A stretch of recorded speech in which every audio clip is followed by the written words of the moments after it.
los temas, las películas que estamos sacando de la galera y demás, con relación a Milei nos reímos un poco para no llorar, ¿no? En este contexto lo voy a saludar al señor Martín Cobán, escritor e hincha de Boca. Me parece que con eso es correcto, ¿no? Invirtamos. Hincha de Boca y escritor. Ahí está mejor. ¿Cómo estás, Martín? Y aparte tengo acá un enfermo de Boca, que me habla por acá constantemente. Somos todos así. Saludo a mi entrevistadora y quemera. Correctamente. Martín, ¿cómo estás viendo estos últimos días? ¿Cómo lo estás transitando vos? Bueno, un poco como dijiste, si nos reímos es que nos reímos de nervios. Calculo que como la mayoría de la gente, nada especial con la atención del caso. Un poco frustrado, sí, porque me parece en estos 40 años de democracia que me ha tocado vivirlos enteros. No recuerdo que estuviéramos frente a un dilema tan empobrecido conceptualmente y tan alarmante en términos de las categorías, las cuestiones que se están poniendo en juego. En ese punto tengo la atención que tenemos todos, la expectativa que tenemos todos o casi todos, pero también un dejo de frustración. Digo, las fechas, las efemérides redondas son una convención, pero esa convención tiene efectos. ¿En qué punto de la discusión, en qué grado de la elaboración política como sociedad nos encuentran los 40 años de democracia continua en Argentina? En un punto me parece a mí especialmente penoso. Si hay que estar, hay que estar. Estamos. Pero volver sobre el Falcón Verde, si hubo terrorismo de Estado o no hubo terrorismo de Estado, si la ESMA es un lugar de memoria indispensable o un hermoso predio para hacer un parque donde la gente vaya a entretenerse, y etcétera, etcétera, etcétera, etcétera. Las discusiones cuando se abren y hay que darlas, pero uno también puede recapitular y revisar cuál es la discusión y en qué términos estamos discutiendo. Me parece un periodo especialmente penoso. Me recuerdo tu charla con Lo Pérfido fue, ¿no? La de son 30.000 y por qué la cifra y demás. La vi circular por redes en estos días, revivió de alguna forma. ¿Creíste que eso ya estaba? Mira, no creo ni pretendo. Porque en todo caso es una ilusión, o yo podría decir es una fantasía de la discusión, que yo la tengo como fantasía.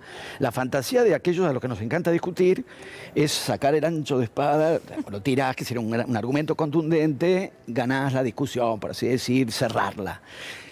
Es una fantasía de discusión, no hay por qué pretender eso. Las discusiones se dan, se toman, se retoman, se continúan, se reabren, se traspasan, se trasladan.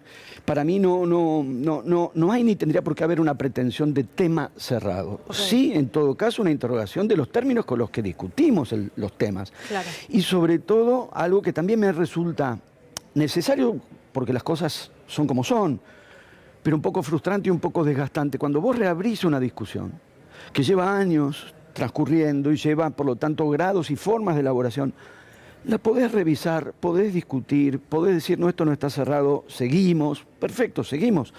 Pero si eso ha tenido un recorrido y un desarrollo, mínimamente entérate. Claro. Mínimamente una cierta noción. El otro día, en una entrevista, creo que también lo comparaba a las veces que yo soy docente. Estás dando una clase de 2 horas. En el minuto 40 entra un estudiante, se sienta. A los 2 minutos levanta la mano y plantea algo. Vos decís, es interesante lo que planteas, lo vamos a tomar, es muy valioso, gracias por tu aporte, pero acá llevamos 40 minutos desarrollando algo, más o menos, ponete a tono y, por supuesto, intervení, agregate. Preguntarle al lado chistoso. Preguntarle esto de dónde viene, qué estuvieron diciendo, qué estuvieron viendo, porque si tenemos una elaboración que, insisto, no hay por qué darla por cerrada, ninguna postura, ni la mía, ni la de nadie, todo está sujeto a discusión, pero si ha habido un desarrollo, quien entra o reabre la discusión, justamente la diferencia entre reabrir y empezar de cero como si ciertas cosas no hubiesen sido discutidas. Por discutidas entiendo pensadas. Pero algunas, además de pensadas, hay algo que podríamos situar o deberíamos situar, no en el plano de las posturas que tenemos y la manera en que argumentamos por esas posturas y discutimos con otras tesituras. Hay cosas que ya son del orden de la prueba judicial. Eso ya nos pone en otro plano.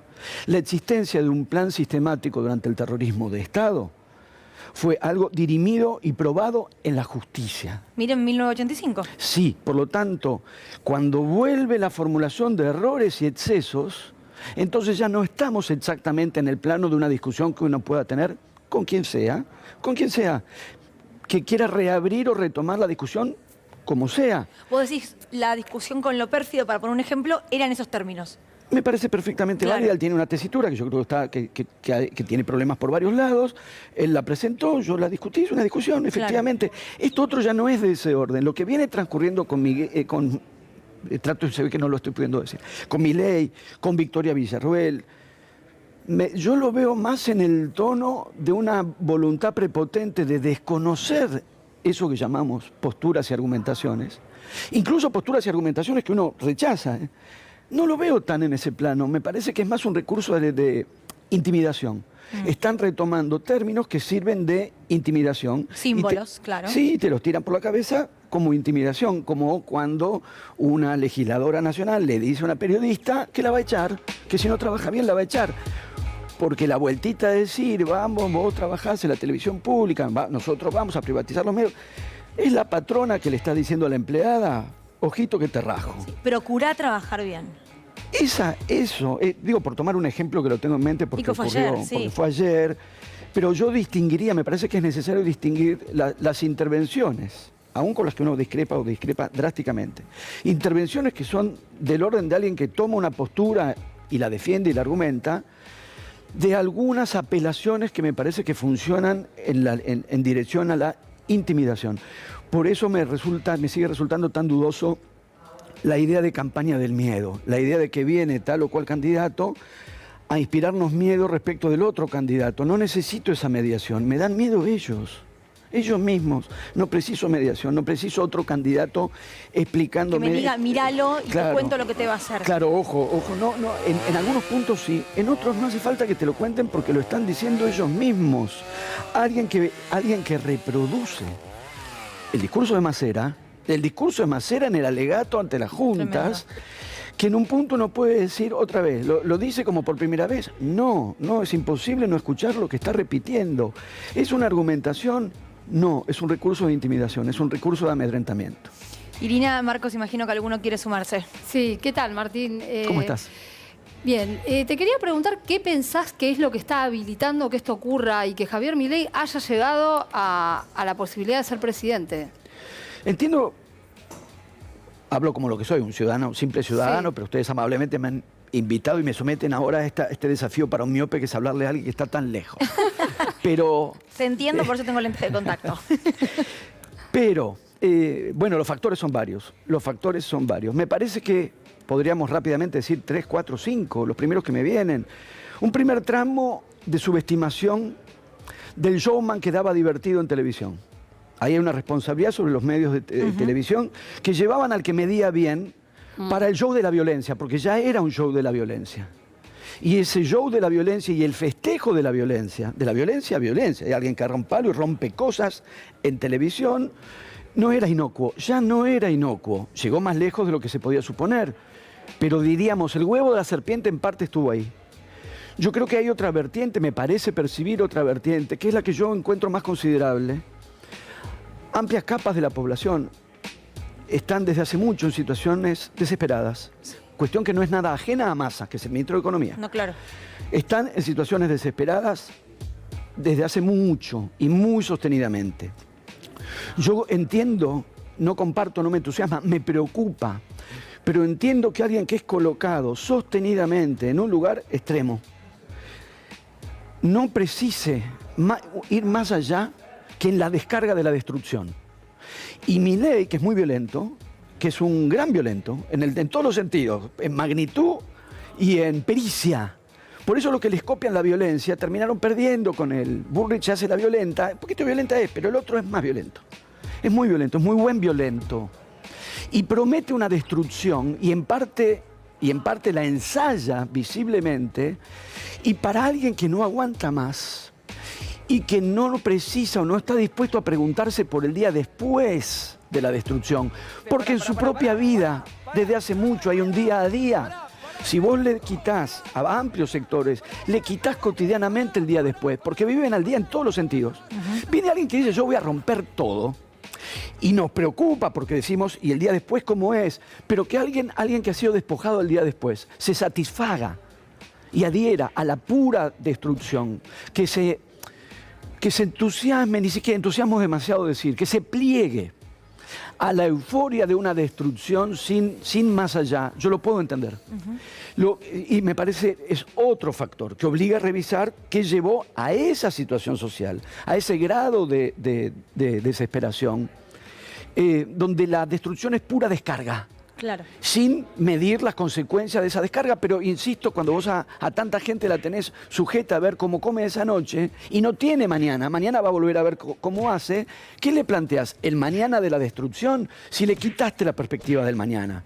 Me parece que una parte de la adhesión, que no hay que despreciar, de la adhesión a Milei viene por ahí. Pero agregaría un factor que es el para mí más decepcionante y a la vez no del todo sorprendente, porque con el cinismo nada te sorprende, que son los que sí advirtieron la peligrosidad de Milei. La advirtieron, la señalaron, la denunciaron y un día dijeron, pero lo vamos a votar. Concretamente. ¿Esa la viste venir? A mí me sorprendió un poco, por parte de algunas personas. Un poco sí, porque yo a veces pienso, pero obviamente me equivoco yo, tiene que haber un piso de algo que no podría pensar de otra forma que de dignidad. De dignidad. Yo entiendo que la política, yo no me dedico a eso, habrá sapos que tragar, hay gente que igual está empachadísima de sapos, y en el menú uno a veces diría, bueno, tráeme 2, 3 cositas y un par de sapos. Sapos solo. Solo todo, sapos, un montón. solo sapos. Pero aún sabiendo que hay que hacer concesiones, que en la política muchas veces, en algunos casos, no siempre, pero podemos decir, puedo entender que es parte de ese juego. Pero hay algo que yo diría, dignidad, una persona que dijo eso de vos, dijo tales y tales cosas de vos, no digamos ya el proyecto político, la ideología que te denigró públicamente de una manera feroz, con algo que yo llamaría dignidad personal. Decir no a eso. No, dijeron que sí. Eso un poquito me sorprendió. Sí. Pero igual, al mismo tiempo, tratando de entenderlo, pasa la sorpresa y uno dice, bueno, una vez que se instalan en la lógica de la denigración, quizás un pequeño giro y están dispuestas a autodenigrarse también. Sí, o el odio o el rechazo a lo de enfrente es mayor, ¿no? Pareciera que hay mucho voto esto de, mira, no me gusta lo que propone, no me gusta su manera, pero detesto, odio a lo que está enfrente. Sí, eso me parece que es otro factor también. En algo que a mí usan la palabra odio aparte, no es que yo la exagero, se usa. No, sí, aparte, lo expresaran o no lo expresaran. Vos ves los ataques de furia que tienen y la violencia que desencadenan. Sí, es odio. A mí hay algo que largamente me viene interesando y que vengo pensando con los que... En realidad no es que vengo pensando como si fuera yo, vengo leyendo a los que vienen pensando en la posibilidad de desarrollar en la política argentina un espacio de no peronismo, porque discrepamos con el peronismo, sin incurrir en esas modulaciones del antiperonismo, que es algo, lo conversaba el otro día con Ezequiel Adamovsky, que me ayuda mucho a pensar, porque poníamos en la conversación, poníamos como una primera marca, quizás no sea la primera, pero es de esos años, el grupo de intelectuales de la revista Contorno.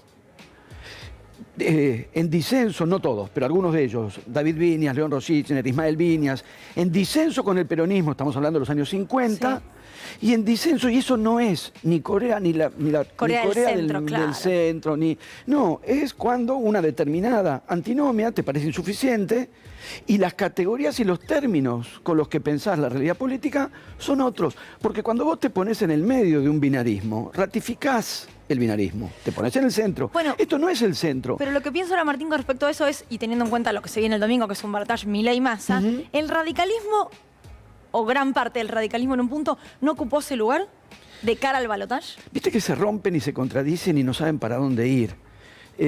Anoche, muy cerca de acá, en IP, hace un ratito, estoy acá pegando la vueltita, sí estuvimos hablando con un dirigente éramos varios, ¿no? Pero había un dirigente del radicalismo que está, digamos, roto, contradictorio. Morales está por acá, después está por allá, se pliegan, se despliegan, e hicieron posible a Macri.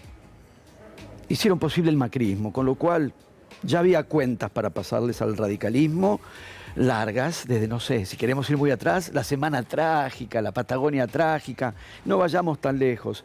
Hicieron posible esto y encima los engatusaron. Tienen años en política, décadas en política, y los engatusó Macri. Sí, yo no soy radical. ¿Lo vas a votar a Macri en Boca? Claro que no. Ya no lo voté. Yo les decía a mis amigos que no votan a Macri, tengo un voto contra Macri más que ustedes, porque tengo lo mismo que ustedes. Pero también en Boca. También el día del 4-6, hay que decirlo, con Racing, que fue el día de la primera elección en Boca. Entonces, me parece que el antiperonismo, la alternativa de la posibilidad de desarrollar un pensamiento en disidencia con el peronismo, sin los arrebatos fanáticos del odio antiperonista, porque, y esto fue explicitado, una cosa la comentábamos con Marcos recién, una de las pocas ventajas de este panorama tan tétrico, es que a veces hay formulaciones, expresiones que hay que tratar de desentrañar y exponer y revelar. Ahora está todo no, pero varias de las cosas están explícitas. Claro. Se vuelve como pornográfico el debate, porque cosas que habitualmente ciertos sectores disimulan y encubren, no los disimulan. Victoria Villarruel. Si eso existió todos estos años, larvado y subrepticio, salió a la vista, diríamos obscenamente, pero salió, que es que ese odio lo expresan y en un punto no es ni siquiera el planteo de una superación crítica del peronismo, que uno puede decir, discutamos, bien, si hay peronistas, discutamos. Si el peronismo en sus propios términos, la vigencia, un futuro o una superación crítica del peronismo como ideología y como práctica política. Una superación crítica, como supone toda superación crítica, incluye eso que estás criticando y superando. El antiperonismo no está pensando en eso, piensa en la supresión y en la eliminación. Que ese 30% o ese 40% de la población nacional no exista más. No va a ocurrir. No, pero decíselo a alguien que está enseguecido por el odio. Sí, claro. Marquitos. Sí, pensaba en esto último que estabas diciendo. Han dicho en más de una oportunidad en La Libertad Avanza, sobre todo Victoria Villarruel y otros que vienen a hacer un cambio cultural. Vos en varios de tus libros, por lo menos en un par que recuerdo muy claramente, en 2 veces junio o en Ciencias Morales, hablás acerca del discurso o recreás críticamente el discurso de la dictadura. ¿Te parece que está en estos comentarios de Villarruel y otros el discurso de la dictadura? Está en un grado tan burdo que no nos permite ni hacer literatura. Porque estos discursos tienen expresiones burdas y tienen su sofisticación. Sin esa sofisticación no habrían tenido la tristísima eficacia que tuvieron.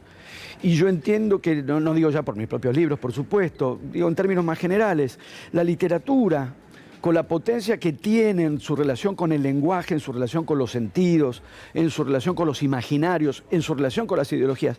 Y en realidad, al tener la literatura, la relación intensificada que tiene con el lenguaje, ya de eso se deriva que tiene una modulación alternativa para indagar e interrogar sentidos, concepciones del mundo, imaginarios, ideologías. Entonces, las posibilidades que la literatura abrió, desarrolló y mantiene abiertas, de eso, indagar e interrogar, no denunciar porque, digamos, la denuncia me remite a una práctica literaria más básica de la que a mí más me interesa. Pero sí indagar esos dispositivos, ¿cómo son? ¿Cómo se traman? ¿Qué lógica tienen? Porque tienen una lógica interna. ¿En qué aspectos de esa lógica radica su eficacia? Sí, a mi entender, ahí hay una dimensión que es imprescindible interrogar e indagar para tratar de pensar, no ya la dimensión testimonial de lo que pasó, que por supuesto es también importantísima, sino en otro plano, que para mí en la literatura es especialmente propicio, que es tratar de entender cómo fue posible que pasara lo que pasó. Claro. Pasó lo que pasó, eso está testimoniado, historizado. ¿Cómo fue posible que pasara lo que pasó? Esa clase de discursos, ese orden del discurso, ¿cómo se tramó? ¿Cómo funcionó? ¿Cómo se lo pudo o no se lo pudo contrarrestar? ¿Cómo se lo puede o no se lo puede contrarrestar hoy? Sí, para mí la literatura abre un espacio más que propicio para avanzar en esa dirección. Martín, siempre un placer hablar con vos. Muchísimas gracias. Muchísimas gracias a ustedes.